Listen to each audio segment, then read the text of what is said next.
Hey guys, Dr. Stephanie here, and today we're talking about strong hip flexors. So the hip flexors are those muscles right in the front of your hip. And a lot of times these muscles can get tight and weak because we do a lot of sitting, we do a lot of walking, we do a lot of running, and we just either tighten them up by being in this kind of seated position where they're shortened for a long period of time, or when we're running or walking, we're doing all that forward movement, we're kind of overusing those hip flexors, and that causes them to be tight. We're not strengthening them properly, so they're weak. So basically, building strong hip flexors helps to reduce any pain in the front of your hip, any tightness you feel. And a lot of times, that tightness, people try to stretch and stretch and stretch, and it doesn't work.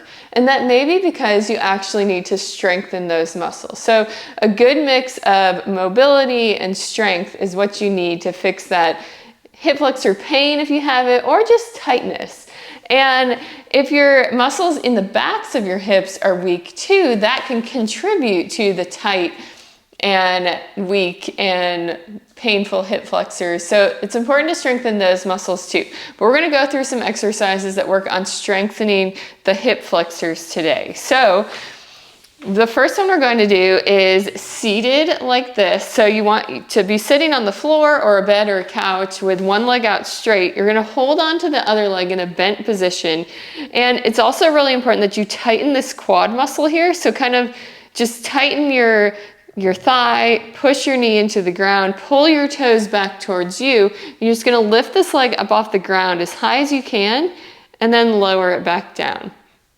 In this position, you're not gonna be able to lift it super high, so if you feel like you can hardly get it off the ground, that's totally okay.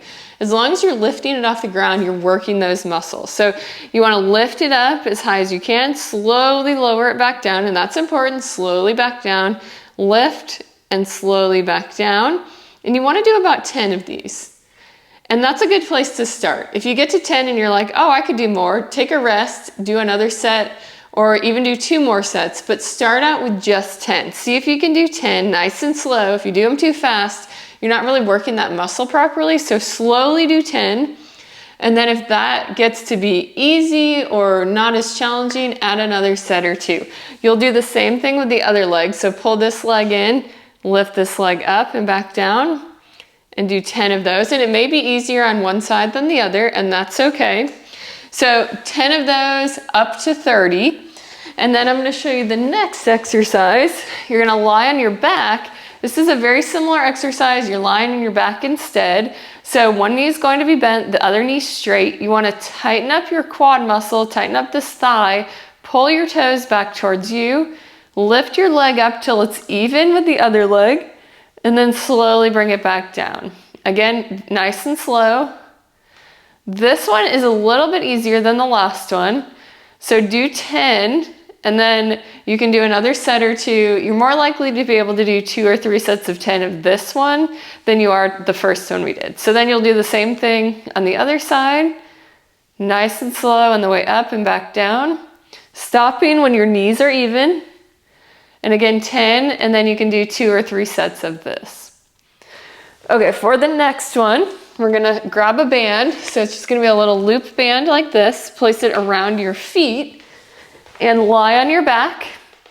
From this position, you're just gonna bring one knee up towards your chest, leaving the other foot on the ground, and then come back down. And then you're gonna repeat with the opposite side. So you're gonna alternate back and forth here. Nice and slow again. Pull that knee to your chest, back down, pull the opposite knee, back down. You want to do about 10 on each side. So same thing goes, do 10. If you feel really fatigued, you can't do any more, stop at 10. If you feel like you can do another set, do another set or 2. Just bring your knee up, nice and slow, and back down, up, and back down. And just alternate back and forth, just like that. Okay, then to make that a little bit more difficult, we're gonna keep that band around our feet and bring our knees and feet in the air. And then from here, you're gonna straighten out one leg as much as you can towards the ground, and then do the same thing with the opposite leg. So this knee stays in place while the other leg straightens out. And just alternate back and forth. This is a little bit tougher. You're also using your core muscles here, trying to keep your back flat on the ground. We're just alternating back and forth. Again, start with 10, and then you can add another set or 2. Just back and forth here, just like that. Okay, we're gonna do one more exercise, and we're gonna do this with a band and without a band. I'll show you with the band first. Obviously with the band it's a little bit tougher, but you wanna come up into a bridge position, hold this position, and you're just going to march like this.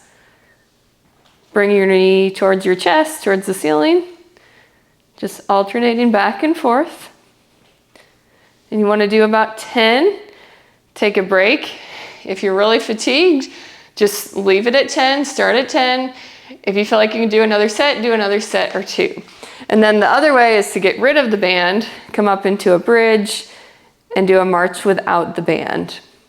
So this is really working those hip flexors here, also the core muscles. The core and the hip flexors are closely related. So if you're working one, you're usually working the other as well.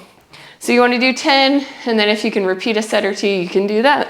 But all of those exercises will work on really building those hip flexor muscles and your core strength, and it should help get rid of any tightness you feel in the front of your hip. I would be consistent with those, so do those at least 3 times a week, and then as you get stronger, you'll start noticing that your hip flexors are feeling better and maybe not so tight. So try those, hopefully that helps.